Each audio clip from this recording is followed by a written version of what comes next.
কবি কৃষ্ণেন্দু দাস, কণ্ঠে আমি রুনা মিত্র।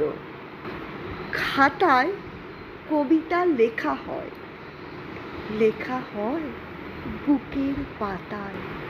বুকের পাতাগুলো ঝরে পড়ে, কবিতার অক্ষরগুলি রয়ে যায়। মাথায় ভেসে আসে কত অজানা বর্ণ, কত অজানা স্বপ্ন ঘুরে বেড়ায়।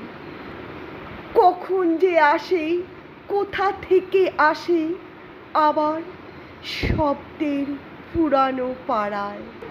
বর্ণের বর্ণনা দ্রুত ভেসে আসে যায়। প্রেম, প্রতিবাদ, বিরহ, যন্ত্রণা অক্ষরে লেখা হয়। স্বরের ব্যঞ্জনা সুরলোকে ভাসে উষ্ণ আবেগে। ছন্দে গন্ধে তরঙ্গ তলে যুগে যুগে সৃষ্টির সুখ চায়।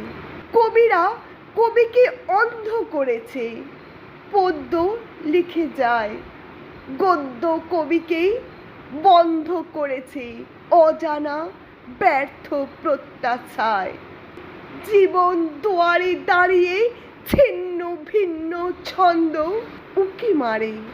অনন্ত মায়াজাল শব্দ লঙ্কার ধরা পড়ে কবি কারাগারে।